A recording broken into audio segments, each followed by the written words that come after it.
chers amis internautes de Saloum-Actu.com amaan nañu mbégte ak contentement jàkkaarloo waat ak yéen fas yéene daal di rek indi suñu invité ci li nga xamante ni mooy émission sunu leader émission bi nga xamante ni moo lay jox version politique bu leader politique yi nekk ci diwaanu Kaolack waaye tamit fii ci diwaanu Sénégal tey nag comme ni ñu koy defee ñu ngi daal di dalal docteur Diouf mais fii ci diwaanu Kaolack Ndangaan ki ko xam-xam ko ci action sociale waaye tamit wàllu politique tey moom la ñuy dalal moom mooy ganu émission sunu leader donc comme à l'accoutumée dañu koy bàyyi rek mu présenté wax ak askan waaye balaa loolu rek ñu daal di leen wax yéen internautes yi ngeen daal di rek teg seen ay produits numéro yi mu ngi daw si bas écran bi donc ñu fësalal leen ko fii ci Saloum-Actu.com bul zappé benn yoon donc continuer di ñu suivre ñu tegal sa ay produits ci table sunu leader tey nag li ma leen ko waxee woon noonu ñu koy daal di dooree docteur Diouf mooy doon suñu gan ñu daal di koy bàyyi mu nuyuwante ak yéen. Merci ma sœur maa ngi leen nuyu yéen ñëpp di jiital ci nuyoo bi toute la direction de Saloum-Actu di leen jaajëfal di leen remercier bu baax a baax ci invitation bi ngeen ma invité di leen ñaanal aussi yàlla jàppal leen seen liggéey et puis gën a développer seen site gën a développer seen télévision. alors tey nga nekk un homme politique reconnu partout au Sénégal fii ci Kaolack aussi kenn dootu la laajte est-ce que mën nga ñëwaat rek ci sa jaar-jaar politique. waaw sama jaar-jaar politique li may wax mooy moom man politique bi maa ngi ko commencé avec le président Macky Sall parcours yu moo def nag après bu ñu defee sunu jàng fii au niveau de Kaolack fii lañ juddoo fii lañ yaroo fii lañ màggee donc on est Kaolackois de souche donc bu ñu paree ci loolu dañ dem Dakar ñu orienté ñu à la faculté de médecine et de pharmacie ñu génnee fa ak suñu diplôme de doctorat d'état en pharmacie parcours bi dañ koy tënk parce que bu ñu paree suñu doctorat amoon nañ possibilité travailler au niveau de la fonction publique mais quand même dañu amoon beneen gis-gis mooy par exemple un jeune diplômé génn à un certain niveau peut-être mën nga bañ a xaar toujours recrutement état mën nga mun a créer sa entreprise c'est ce que j'ai fait dem dans le privé et créer sama entreprise mu ngi nekk à Dakar sur l'avenue Bourguiba donc ci loolu nag ci suñuy activité def nañ mouvement social yëpp quand même parce que man mouvement associatif je veux dire fii ma dëkk muy Kaolack à Médina liggéey nañ ci association sportive et culturelle du quartier dem naa ba nekk président ASC bi ñuy doxal ak encadrer jeunes yi def suñuy activité de vacances au niveau de la zone 3 mooy temps yooyu c'était la zone 1 zone 2 zone 3 zone 4 ñoom ñoo composé woon fii ODCAV bu au niveau de Kaolack au niveau de la zone aussi nekkoon naa fa nekk fa président commission d'organisation commission culturelle et tout pour wax leen ne yàgg nañ vraiment liggéey ak les jeunes ak les femmes en tout cas ci mouvement associatif waaye nag moo suñu woon am quand même def politique parce que am na nu ñu gisee woon la politique mais loolu peut-être sax gisin boo xam ne sax peut-être mënoon na nekk gisin boo xam ne nii vraiment c'était pas ça mais à un moment donné surtout avec la venue du président Macky Sall quand il a eu ses déboires avec le président Abdoulaye Wade ma taxaw xool ne ñun kat actuellement fi mu toll war nañ mën a nag engagé wu sur le plan politique pour gën a participer parce que fi ñu nekkoon de notre profession mais aussi li ñu jot a def ci mouvement associatif yi war nañ demaat ci beneen camp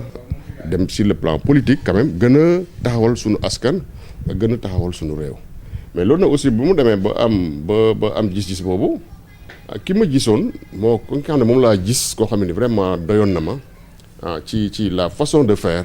sa façon de faire ak taxawaay bi mu amoon surtout bi mu demee am ses problèmes au niveau du parti démocratique sénégalais li ñu ko def métti ba pare mu am ci taxawaay boo xam ne taxawaayu gor taxawaayu nit ku baax taxawaayu jullit parce que loolu lay wax toujours le président Macky Sall tey bi mu génnee au niveau parti PDS ni mu fa génnee ku nekk xam na ko waaye mu woon ci ngor gu mot sëkk ak fulla bu mot sëkk ma ne kii kat man non seulement li ñu ko def nii man métti na ma te politique warul demee nii mais aussi man doy na ma pour mu nekk sama njiit parce que gis naa ay qualité yu baax ci moom ay qualité humaines yu baax ci moom ba pare mu indi programme yu nga xam ne nii yoonu yokkute bi gën ma convaincre encore ci laa nag engagé wu nag ñëw dugg politique dugg APR fu ma fa duggee au niveau de la structure des cadres laa fa duggee au niveau de la structure des cadres donc waaw comme cadre la ma ñëw au niveau national adhéré au niveau de la convergence des cadres républicains am fa taxawaay aussi di fa liggéey avec sunu naataango cadre temps yooyu Thierno Alassane Sall moo nekkoon sunu coordonnateur dinaa lépp lu ñu fa def toutes les activités de la CCR sunu loxo dugg na fa sunu xam-xam dugg na fa sunu taxawaay dugg na fa mais comme ñun aussi Kaolack lañ dëkk bi nga xam ne président jël na réew mi recevoir les cadres au niveau de Mermoz président ne man de li ma bëggoon sama cadre yi bu ñu xoolee man je savais pas que am na assez de cadres comme ça mooy jour bu mu ñuy recevoir fële au niveau de Mermoz c'est au lendemain de son élection à l'élection présidentielle de 2012 mu ne man kat bëgg naa vraiment vous les cadres ngeen dem au niveau de vos localités respectives ngeen jàppale askan bi fu gën a implanter le parti bi ñu déggee loolu nag man parce que man j'étais à Dakar j'avais commencé bu may def au niveau de la structure ci Dakar laa nekkoon et tout parce que fa laa am kër Liberté 6 et tout yaa ñu am foofu suñu benn comité ñun ak yeneen camarades foofu au niveau de la SICAP ci laa ne attends kon je vais retourner à Kaolack nga xam ne fii laa cosaanoo fii laa màggee fii laa defee toutes mes humanités naa ñëw quand même jàppale parti bi fii au niveau de Kaolack liggéey fii au niveau de Kaolack ci laa ñëw fekk fi yeneen cadre ñu nekk fii ñu mettre en place un comité d'initiative pour mettre structure départementale des cadres au niveau de Kaolack te man du ma taxaw fi leen wax na c'est que lan laa def foofu au niveau de la structure mais peut-être d'autres dañu occasion wax man sama taxawaay foofu au niveau de la structure des cadres. comme tey am nañu occasion bi profiter ci occasion bi nga wax ñu say jaar structure yi. waaw structure bi mooy bu ñu ñëwee samp nañ le comité d'initiative pour doxal comme ñu doxalee yeneen structures yi au niveau de la COJER départementale au niveau des femmes ñun aussi cadre ñu am taxawaay pour mettre en place la structure parce que parti bi ay bànqaas ñoo ko téye mooy les différentes structures donc bu ñu demee ba nga xam ne ñun les textes là au niveau de la CCR ñu ne département bu nekk war na am convergence des cadres républicains noonu lañu déployé ku nekk au niveau de son département ñu teg structure bi ci lay ñëw ñun aussi avec des groupes de cadres avec qui j'ai travaillé au niveau de Dakar ànd ak ñoom ñëw fii ñu fekk fi ñu ne ñuy Kaolack ñu nekk ànd pour liggéey pour mettre en place cette structure là mais jaa fekk l'installation officielle même de cette structure ba léegi amul installation yi au niveau de ces différentes structures amoon na coow dans d'autres départements ba président jël décision ne comme mu ngi am coow ci installation yi il faut arrêter bu ngeen demee bay installer moo nar a jur coow il faut arrêter ci boobu lañ arrêté ce jour là mu amoon coow parce que y avait pas de consensus parce que dañ doon wax ne moom bu nekkee ne consensus la moo gën pour ñu teg kenn la structure des cadres bi ñu defee loolu muy ñëw amul consensus coow tuuti am ñu ne non kon léegi c'est le collège exécutif jógee woon Dakar ñëw ne kon duñ installé bu ñu defee noonu ñu ne on va continuer le travail de massification de la structure en attendant ñuy installé ba léegi nag installé wuñ la structure mais structure bi mu ngi fi de manière provisoire mais ñun ñu fexe ba am un groupe boo xam ne nii quand même ñu taxaw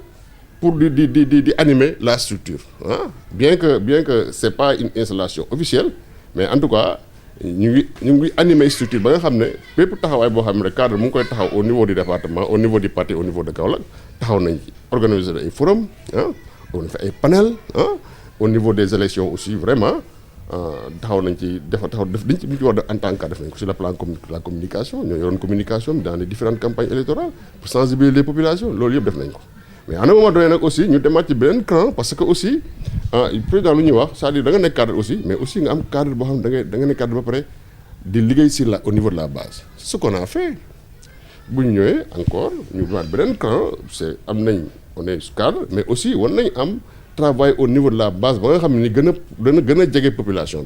bi et c'est ce qu'on a fait ñëw gën a waxtaan ak suñu population fu ñu dëkk d'abord Médina la zone de Médina qui est une zone boo xam ne boo xoolee sur le plan électoral Kaolack tey boo bëggoon gagné élection Kaolack boo gañewul zone Médina doo gagné donc c'est pour dire que poids électoral boo am entre Médina Mbao Médina Baye quand même c'est un poids électoral très important donc bu ñëwee nag ñu ñëw nag comme fii lañ dëkk ñun aussi ñun ñëw gën a waxtaan ak askan bi ba tey macha allah alhamdulilah rabbil alamin ñu ngi liggéey au niveau de la base gën a jàppale parti bi gën a jàppale askan bi pour que quand même liggéey bi nga xam ne nii le président de la république mu ngi koy liggéey kii askan bi xam ko et puis programme bi aussi askan bi adhéré ci donc loolu moo nekk vraiment sunu taxawaay sur le plan politique au niveau de Kaolack ñu ngi jéem lu ñu mën quand même pour jàppale son excellence monsieur le président de la république ci li nga xam ne nii moom la disque askan bi nga xamee ni tey demoon nañ pour une deuxième fois à l'élection présidentielle def campagne gagné parce que loolu lañ def man tey comme li ma la wax au niveau de la base liggéey bu ñuy liggéey élection présidentielle yi passé j'étais le président du comité électoral de Médina j'étais le président du comité électoral président ba mu ñëwee ci meeting bi daf ne sa Kaolack bon li ma leen sas bon bëriwul sas naa leen 70% xam nga président loolu la wax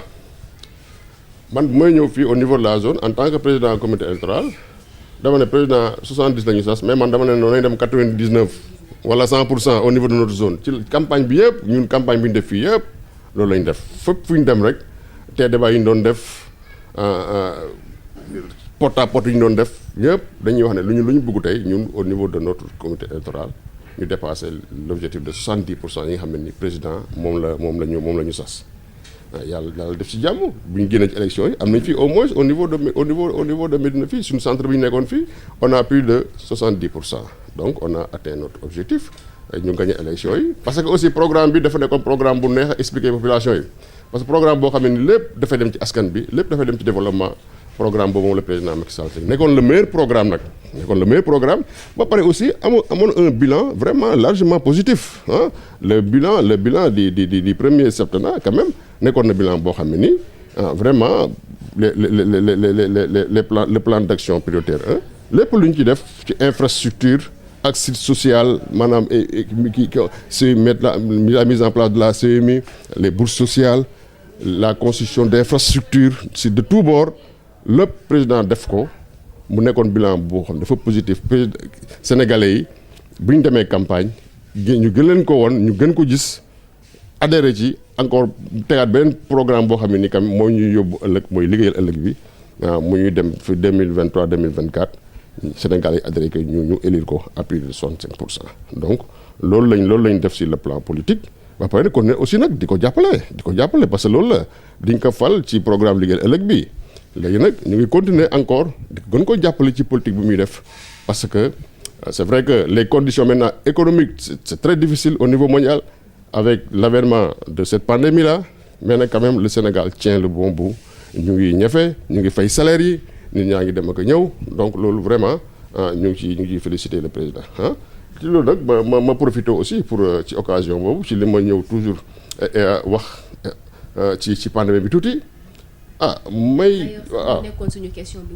waaw donc foofu li may njëkk a wax mooy féliciter le président sur les mesures fortes qu'il a prises dès le début de cette pandémie ici au Sénégal bu ñu jotee les premiers cas président rencontré le comité de gestion bi nga xam ne ni mooy gérer les épidémies ici au niveau du Sénégal nga xam ne le ministre de la santé moom moo coiffé loolu yëpp ñu jël ay mesures fortes pour que ñu xool naka la ñuy def pour pandémie bi bañ a am benn ampleur bi fii au niveau du Sénégal tey mun naa la wax ne tey y a beaucoup de pays ils ont copié sur le président de la République président nu mu def on va mettre en place un fonds boo xam ne ni parce que pandémie bi ni muy doxee fii ci àdduna bi parce que boobu déjà en Europe gars yi commencé nañ confinement couvre-feu kenn génnatul donc l'économie ñu commencé laal économie bi usines yi doxatul xam nga kenn liggéeyatul donc impact économique boobu kenn mënul xayma nu mu toll président en visionnaire mu gaaw ne damay anticiper parce que lii fu ñu jëm bu ñu anticiper wul askan bi dana sonn suñu économie dana sooxe mu mettre en place la force Covid-19 plan de résilience économique sociale mais yooyu c'est des décisions yooyu c'est des mesures fortes yoo xam ne nii ku am vision rek mooy def loolu ba pare nag jàppale tous les secteurs ne attends maintenant Covid bi nit ñi liggéey mesures yi ñu jël ferme couvre-feu am na tey am na temps de travail bi wàññeeku na léegi au niveau de l'administration aussi et même au niveau du secteur privé temps de travail bi wàññeeku na dana impacter surtout suñu ñi nga xam ne ni aussi dañuy liggéey surtout ceux qui sont dans l'informel ku nekk xam ne l'économie du Sénégal c'est une économie pratiquement informelle. docteur tey fi nga tudd noonu nekk ci secteur informel dëgg la am na force bu président teg mais est-ce que ñooñu yaakaar nga ni jot nañ carrément lu ñu waroon a jot. Si mais déjà li président def xalaat sénégalais yëpp ñi nga xam ne ni dañu néew doole. Sénégal yi néew doole mu ne ñooñu dañ leen jàppale ci dund parce que quand même bala nga naan am ne fa crise am na liggéey bi ñu waroon liggéey dootul demeeti noonu force mu am impact sur revenu borom kër gi mu ne non ce qu'on va faire les couches les plus vulnérables en tout cas les familles les plus démunies nañu def de sorte que ñooñu choc bi duñ koy yëg du métti trop ci ñoom mu déployer xaalis bu bari de 69 milliards ne dañ koy dimbalee askan bi loolu c'est important c'est des mesures à saluer. bien vrai que ndimbal gi yéex na ñëw léegi aussi ñu ñëw ñi nga xam ne ni ils sont dans des entreprises dans les PMI ñu kii leen enveloppe dem nañ sax ba au niveau de la culture ñi ngi yëngatu ci culture bi ñooñu ñëpp bokk nañ ci programme maanaam amul benn secteur boo xam ne rek président bàyyi na ko pour jàppale leen ci seen résilience face à cette pandémie là mu nekk loolu ay mesures yu am solo ñu ko ci féliciter nag parce que quand même affaire boobu yombul parce que loo xam ne dafa ñëw bett la nekk loo xam ne kenn sóoru ko woon nga am say programme am say projet teg suñu budget bi nga xam ne tey moo war a doxal réew mi ci le plan des investissements et tout loolu ñëw bouleverser lépp am gis-gis boobu jël mesures yooyu am taxawaay bu mat sëkk nag pour que mesures yi non seulement ñu doxal ko mais aussi ñu jàppale askan bi ci nga xam ne nii moom mooy kii pandémie bi ñu am beneen volet bi au niveau du ministère de la santé ñu profité aussi féliciter encourager sunu xarit sunu doomu ndey sunu frère le ministre Abdoulaye Diouf Sarr di ko féliciter ci taxawaay bi mu taxawaay ak équipe bi mu àndal yëpp équipe professionnelle bi mu àndal yëpp ci tout bord parce que ku nekk xam ne tey comité bi nga xam ne nii moom mooy gérer la pandémie seen taxawaay dafa mot sëkk ñi nga xam ne nii ñooy liggéey ci santé ñëpp ñu ngi leen di féliciter gis nañ seen taxawaay gis nañ seen compétence gis nañ seen bravoure gis aussi seen yéene ci xeex li nga xam ne ni tey mooy pandémie bi mooy mbas mi tous les efforts ñu ngi koy déployer sous la supervision sous la coordination du ministre Abdoulaye Diouf Sarr loolu tey il faut que ñu wax ko Sénégalais yi xam ko ñoom aussi ñu ngi leen di jaajëfal ñu ngi leen di féliciter bien que seen sacerdoce parce que moom lañ choisir comme métier mais aussi war nañ ne c'est des patriotes et ça c'est important si nga réew booy am xam ne fu mu toll da nga war a wane nag patriotisme nag tey foofu lañ toll lii am na ñëpp taxaw nañ pour jàppale seen réew ñoom noonu lañ def comité bi noonu lañ def ba nga xam ne tey peut-être moom na fi gën a ñaaw mais ba léegi situation bi ñu ngi koy tenir ñu ngi gérer c'est vrai que aujourd'hui on constate que il y a des cas communautaires qui se multiplient loolu aussi am na mais nag quand même terewul ils n'ont pas lâché ñu ngi ñefe ñu ngi góorgóorlu pour que affaire bi vraiment ñu jëlee ko fi nu mu gën a gaawee. alors docteur ñu revenir ci aide alimentaire bi nga wax léegi sax parce que wax nga ni le président de la république jël na benn budget pour def ko mettre ko ci loxo nga askan bi pour ñu jàppale mais est-ce que tey jàppoo ne aide alimentaire boobu ak le choix de Mansour Faye aussi xaw na am lu mu yàq ci aide alimentaire parce que yéex na ba askan wi di ko yuuxu. waaw mais yii xam nga mooy li ma lay wax toujours c'est-à-dire tey yéenam mooy tey le jour bu ñu koy wax. jour bu ñuy annoncer le départ pour ñu commencer ventiler les vivres au niveau de tous les départements moom yéene mooy ce jour-là le même jour Sénégal ñëpp jot ci mais ku nekk xam ne tey nga bëgg a wër toutes les 14 régions goxaan yëpp avec les moyens logistiques yi ci war yëpp mun na am ay sooxe mun na am ay retard mais terewul lépp li nga xam ne waxoon nañ comme décision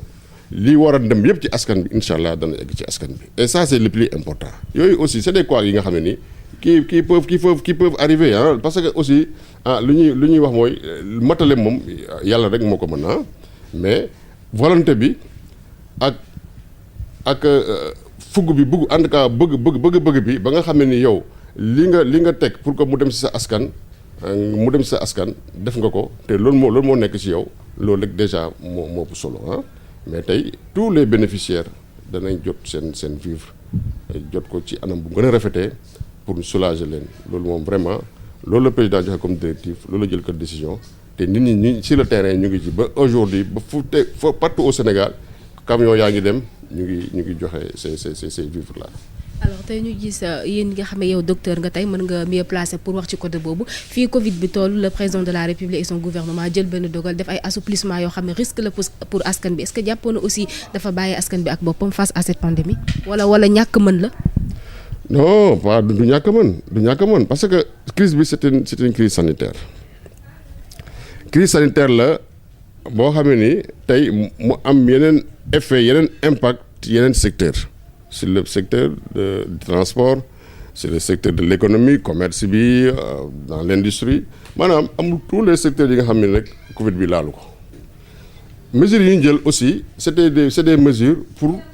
aar askan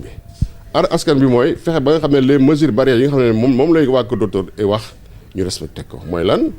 mooy distanciation éviter distanciation sociale maanaam yow fu ñu nekk nit ñi di soriwante di takk masque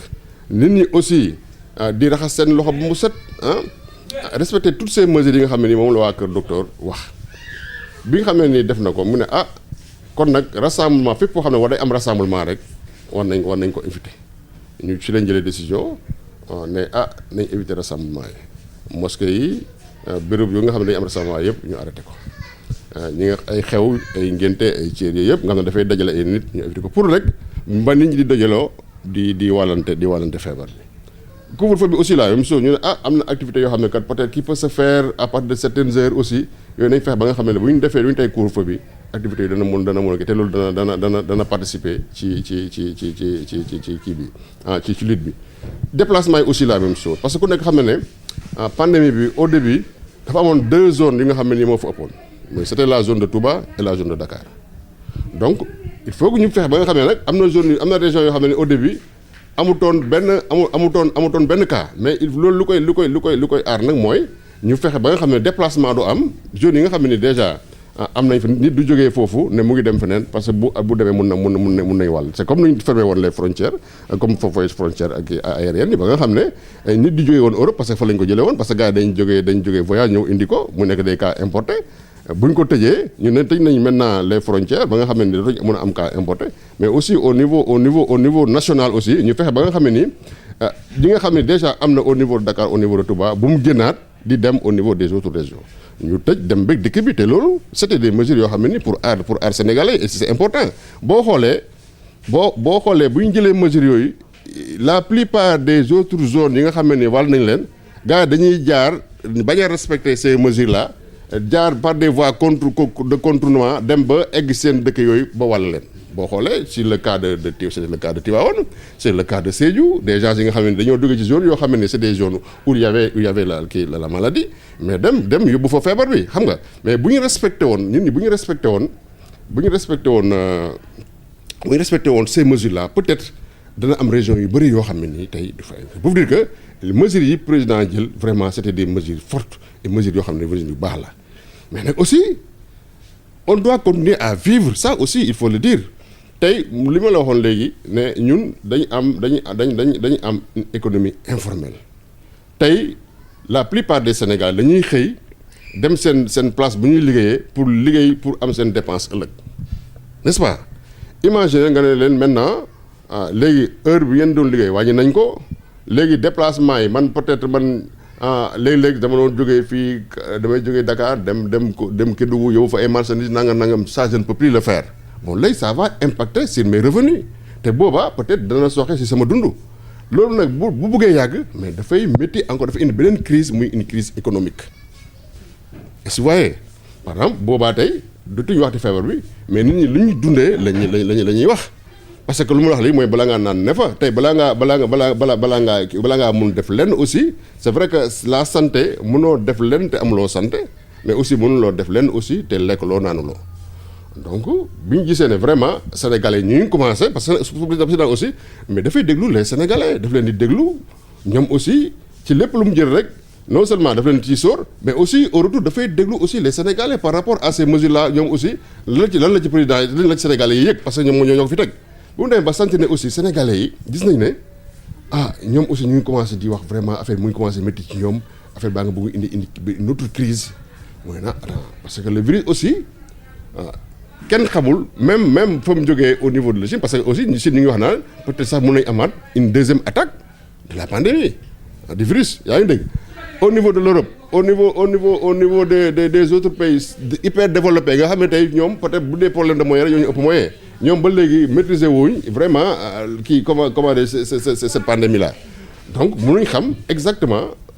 ban période la fi lii di jógee est-ce que ñun dañuy toog rek tëju ba kenn xamul kañ mais loolu vous voyez ce que ça fait tey ñuy wax ne non c'est des cette dépression non ils n'ont pas compris parce que quand même booy xeex ak dara te xeex li ngay xeexal moom xamuloo kañ la fiy jógee mais il faut nga amaat yeneen mesures pour que quand même sa askan non seulement ñu continuer di respecter les mesures barrières mais ñoom aussi di continuer liggéey seen liggéey pour subvenir à leurs besoins vitaux c'est important waaw non seulement da ngay dem liggéey mais aussi nga respecter les mesures port de masque daxas loxo def distanciation éviter les rassemblements inutiles parce que aussi moi je crois que di nga responsable boo liggéeyee ba pare war nga mën a toog sa kër toog sa njaboot bañ a dugg ci yenn affaires yi bañ a def yenn dajaloo yi comme déjà y a cette maladie là président loolu la def moo tax na quand même mu alléger un peu repousser nu mu tuddati repousser le couvre-feu mais aussi permettre maintenant au Sénégal de se déplacer entre régions entre départements pour quand même def seen activité économique et te bu ñu ko defee vraiment la plupart l'ont salué population yi gën nañ manifester seen contentement ne vraiment ñu soxla woon nañ loolu parce que lii bu ko ne woon dana amaat beneen feebar mooy am ci ñoom te feebar boobu pour faj ko dana difficile te pour vous dire que parce que crise économique bu amee mais il faut des années quand même pour encore se relever c'est ça c'est important loolu il faut ñu si bàyyi xel tey bu ñu amee benn crise à un certain niveau mais pour redresser tout ça il nous faut des années et des années pour redresser quoi donc le président a visionné et puis un homme averti vraiment a pris cette mesure qu'on salue encore de déconfiner un peu pour que Sénégalais yi pour que l'activité économique puisse quand même redémarrer et maintenant tey nit ñaa ngi dem ak ñëw yéen bu ngeen commencé ba léegi yéen a ngi commencé def seen activité n'est-ce pas parce que da ngeen confiné woon bon donc c'est important loolu yëpp tey loolu président def la c'est des mesures à saluer mais du pression du faiblesse non loin de là parce que ñun lu ñuy wax président c'est quelqu'un boo xam ne nii vraiment ku am vision la et kuy déglu sénégalais yi la tey mesures yi mu jël foofu comme mesures yi mu jëloon dès le début c'est des mesures à saluer et c'est des mesures aussi responsables. Alors ñu wax ci sa plan social parce que gis nañ docteur Diouf li ngay faral di yëngu yëpp action sociale ngay def jëmale ci askan bi pourquoi le choix. Pourquoi le choix ci action sociale la ñuy def parce que li nga doomu aadama lépp lu ñuy def c'est-à-dire dans tous les secteurs tout ce que tu fais dans la vie la finalité c'est l'épanouissement des populations individuelles lépp looy def lu mu munti doon ak fépp finalité bi mooy nit ki ci boppam. moom mooy finalité bi bon action sociale yi ñuy def dañ jàpp ne rek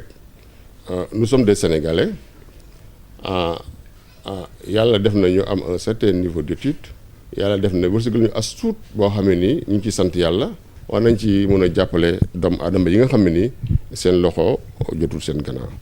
ñu ànd ak président parce que aussi président politique bi muy def aussi ñu ne lépp ñun aussi loolu la ñuy def pour ñu ànd ak moom ci liggéey ci yàlla ñun aussi jàppale nit ñi te nag ci lu ñu xaar lenn au retour lu ñu ci xaar rek mooy soulager population yi si les populations sont soulagées rek dans leur être c'est-à-dire ci seen nekkin ñun déjà satisfaction boobu rek moom moo ñu doy moo tax à chaque fois ñu def suñuy action sociale te nag dañ koy continuer di ko def amaluñ ko Kaolack rek amaluñ ko Médina rek amaluñ ko Sénégal amaluñ ko Sénégal yëpp lañ koy def foo xam ne yaakaar nañ ne ñun bu ñu fa taxawee dinañ jàppale pour soulager doomu aadama rek dañ koy def au niveau de Kaolack nag ñu ngi koy def avec les jeunes avec qui je travaille te ñu ngi fii toog nii di participer ci interview bi am na yoo xam ne ni moi je suis à Dakar je ne peux pas me déplacer mais ñoom ñi nga xam ne ñoom fi nekkal fii ñoom ñoo koy def et puis defar ko def bu rafet waaw wax dëgg yàlla par exemple tey boo xoolee li action yi mujjee def ci weeri koor bi ak suñu participation ci Covid bi au niveau départemental parce que quand le président a fait un appel à tous les Sénégalais pour ñu ñëw indi seen participation ci Covid bi dañoo dem au niveau national man nga xam ne je suis membre de l'APR président yónnee ki nga xam ne ni tey un ministre conseiller kii de Diatta Badji du moins Badji au niveau du siège du parti képp koo xam ne indi mu nga indi sa participation nga ñu indi foofu ñun dem nañ foofu joxe suñu participation pour force Covid bi au niveau national. Au niveau de Kaolack aussi bu ñu ñëwee ci comité régional bi dirigé par le gouverneur ñëw nañ ak suñuy loo mun nañu wax ne sax ñu on est parmi les premiers à venir vraiment apporter notre contribution ñëw indi suñuy lot de détergents et tout ce qu'il faut pour jàppale le comité régional. On l'a fait aussi non seulement bu ñu ko joxee ci région bi nga xam dafa war dem ci région bi au niveau de notre localité aussi ñu distribuer fii et vivre au niveau de certains daara au niveau aussi des postes de santé qui sont là au niveau de notre zone yóbbu nañ fa li ñu fa war a yóbbu ak ñi nga xam ne équipe bi nga xam ne ñoom lay liggéeyal ñi nga xam ne ñu ngi fii au niveau de Kaolack ñoom ñoo ñëw def le travail maa ngi ci gërëm maa ngi de passage maa ngi leen di saluer di gërëm seen taxawaay ci loolu yëpp aussi def nañ ko pour indi suñu contribution di ko def nag parce que ñun politique bu ñuy defuñ politique pour suñu bopp mais dañuy def politique pour non seulement gën a ñoŋal cité bi gën a defar bokk ci ñuy defar réew mi mais aussi gën a taxawu askan bi parce que loolu moo gën a am solo moi je crois que nit ki boo demee ba am engagement politique bi li lay gën a jiital mooy li war dem ci askan bi te ñun vraiment ñun loolu moo ñu jiital quoi vraiment ñun loolu moo ñu soxal quoi li nga xam ne ni non seulement mooy defar cité bi mais aussi dem ci askan bi bu baax a baax ci loolu lañ nekk on le fait sans beaucoup de bruit mais aussi lépp lu ñu ciy wane rek ñu ngi koy wane tey aussi ma waxaat defaat appel c'est vrai que Covid bi am na activité yu bëri yi nga xam ne ni xaw na ko sooxe muy amoon nañ benn lancé benn dynamique bu ñëwoon ci cleaning day yi mais cleaning day yi aussi c'est vrai il faut que nit ñi ñu ci commencé waat doxal ci parce que c'est important parce que suñu environnement baax dafay gën a ñoŋal suñu santé parce que on est un corps sain un esprit sain dans un corps sain mais aussi un corps sain dans un environnement sain. Si l'environnement est sain je crois que on peut aspirer à une meilleure santé et ça c'est important c'est des choses yi nga xam ne dafay impacter sur la santé des personnes nañ continuer nañ commencer waat man en tout cas mënuma joxe ordre parce que président moo ko suspendroon mais aussi nit ñi nañ continuer di defar seen gox-goxaat yi di ko setal et c'est important set dafa baax amoon nañ ci lancé bu baax ci cleaning day bi amoon nañ ci taxawaay bu baax on était en train de distribuer des poubelles des bacs à ordures ñu ngi doon jënd ay bal di ko jox femmes yi groupement femmes yi ñu ngi doon jënd ay râteaux et tout ce qu'il faut tout le matériel qu'il faut pour quand même ñu setal suñu gox loolu aussi ñu ngi koy def te ñu ngi koy dañ ko war a continuer nag Covid mu ngi fi mais aussi war nañ continuer di def affaire yooyu parce que yooyu yëpp day bokk ci xeex feebar parce que xeex feebar mooy lu ci njëkk mooy prévention waaw lu ci jiitu mooy prévention donc vraiment ci prévention yi aussi setal daf ci baax donc vraiment maa ngi lancé un appel aussi population yi aussi ñu continuer encore di defar seen environnement di ko sa setal di gën a mettre en kii je sais pas comment naka laa koy waxee mais en tout cas gën a am taxawaay ci le cleaning day bi nga xam ne ni le président de la République initié na ko. D'accord, très rapidement docteur parce que équipe technique ñu ngi signalé que ni temps bi jeex na mais mënuñu ñàkk a wax ci Kaolack si wàllu APR seen pëccëxoo bi dafa ëpp APR amul organisation au niveau de Kaolack est-ce que jotul aussi vous les cadres ngeen toogaat waxtaan. waaw mais pëccëxoo c'est-à-dire man je comprends pas lan ngay wax pëccëxoo. ñaa manque d'organisation bi nekk APR parce que ku nekk mu ngi jógee fee di waxee fii comme si bu ngeen amee regroupement élection dafa am. waaw c'est que xam nga l'APR c'est un jeune parti c'est un jeune parti boo xam ne nii quelque temps la def rek 3 ans 4 ans après jël pouvoir on n'a pas eu le temps de vraiment de le structurer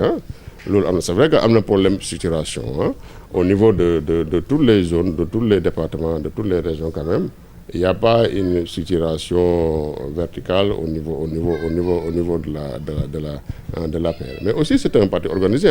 parce que am na secrétariat exécutif national boo xam ne mu ngi dajale les responsables ñu waxtaan autour du président de la République. Il y a la COJER qui en tout cas qui fait ses activités. Il y a aussi la convergence des cadres républicains. Ñun tey dernière activité bu ñu def tout juste avant l'avènement de kii au niveau de la CCR nationale La dernière activité qu'on a faite, c'était tout juste avant, c'était au mois de février. On a fait un grand forum pour réfléchir encore sur le devenir du parti et sur le devenir même de la structure. Donc c'est pour vous dire que ñu ngi ciy liggéey Maintenant, au niveau de Kaolack nag bon c'est vrai que am na ces problèmes là mais nag politique lañ nekk politique moom ak coow moo ànd politique ak moo coow moo ànd mais ak lu ñu mën a coow aussi bu élection jotee gars yi dinañ dajaloo. ñu ku nekk liggéey après ñu gagné élection yi waaw mais peut-être mun na am bañ tasaaroo bu amul tasaaroo en tout cas quand il y a toujours des événements qui vraiment de grands événements boo xam ne qui fait appel aux responsables ñu war a toog pour quand même teg benn affaire pour le parti et pour les populations ñëpp dinañ retrouver wu dox ci loolu politique nag moom ak coow ñoo ànd mais nag ñu ngi ñaan aussi dans l'avenir bu coow li gën a mën a wàññeeku aussi mu kii ñu dem ci l'essentiel mooy fexe ba nga xam ne ni gën a taxaw ci soxla askan bi loolu moo gën a am important lu gën a am solo mooy pas gën a taxaw sa mbiri bopp mais gën a taxaw ci mbiri askan bi. D'accord alors l'émission tire à sa fin lan mooy sa mot. waaw sama mot bu mujj rek mooy encore féliciter le chef de l'État ci taxawaay bi mu taxaw sur la pandémie. Loolu aussi ñu ngi ko ci jaajëfal bu baax a baax ak mesures yi nga xam ne ni c'est des mesures très réfléchies sincèrement expliqué naa ko fii ci interview bi mais féliciter encore le ministre de la santé Abdoulaye Diouf Sarr moom aussi ci taxawaayam ak équipe am ak aussi di au Sénégalais yi à l'essentiel parce que aujourd'hui lu ñu tal ñun ñëpp mooy fexe xeex liy jóge fii donc ñun ñëpp Sénégalais yëpp comme président ni ko defoon au début l'opposition toutes les forces vives de la nation autour de cette pandémie là ñu xeex ko coow ñuy coow yeeg et distribution alimentaire dafa am sooxee def na ni yooyu yëpp moi je crois que le plus important mooy fexe ba liy jóge fi parce que lii bu fi jógewul benn action booy mën def aussi dafay doy waar parce que feebar moom boo xam ne ni xamoo kañ la fiy jógee ak yenn conséquences yi am aussi sur le plan sanitaire rek déjà yow mënul la ko xayma bon war am leen lu ñu divertir ñu ngi ñeneen l'opposition ak la société civile quand même ñu am benn gis-gis mooy nan rek ñun ñëpp ñu bokk dànk autour du président pour ñu xeex jàngoro bi. maintenant lu ci ñu ñëw nag après bu ñu paree nag la relance des activités économiques ñu ngi ci liggéey bi aussi dana continuer comme ni koy président defee toujours waaw lu daal lay wax di ñaan vraiment yàlla defal ñu nawet bu ñuy kii nii bu ñuy dëgmal nii yàlla defal ñu nawet ci jàmm defal ko bépp jullit mosul ñu aussi ci mbas mi yàlla jëlee ko fii. di gërëm di sant aussi xale yi ma àndal ñi nga xam ne ñoom lay àndal di def politique maa ngi leen di gërëm di leen sant di gërëm ñëpp ñi nga xam ne rek ñu ngi jàppale aussi le président de la République ci liggéey bu muy def ci le Sénégal. alors ñun tamit sant équipe bu Saloum ñu ngi lay gërëm di la sant. ngeen doon teewlu nii ci jamono ji may àdduna docteur Diouf moo nekkoon invité bi yaakaar naa ne li nga xam ne moom la tontu ci wàllu question yi ñu ko doon posé daal dina leen di satisfaire nii lay demee chaque jour ñu indi leen leader bu bees mu daal di leen rek satisfaire si ay question tey nag émission sunu leader nii la demee comme ni ma ko waxee ñu ngi gërëm ñëpp ñi nga xamante ne ñoo jàpp ci liggéey bi ba mu yaañi ñu ngi gërëm Mouhamed Diaw caméraman bi di gërëm Fallou Galassil ci réalisation parce que toujours moom mooy jàpp si ginnaaw donc maa ngi gërëm équipe bu technique bu Saloum Actu yëpp émission sunu leader di leen jox rendez-vous beneen yoon ak beneen leader donc ci yeneen question ñu ngi gërëm encore une fois docteur Diouf ci disponibilité bi parce que tamit jàpp na ci bu baax a baax tey teew ñu waxtaan ak moom très rapidement ci loo xamante ne nii lu soxal askan parce que ñëpp ñoo ko doon demandé alors ñu ngi leen a jox dig daje. ñu ni leen wuute mën ta ñàkk naam waaye fu nu waxtaanee jubóo wuute mën ta ñàkk naam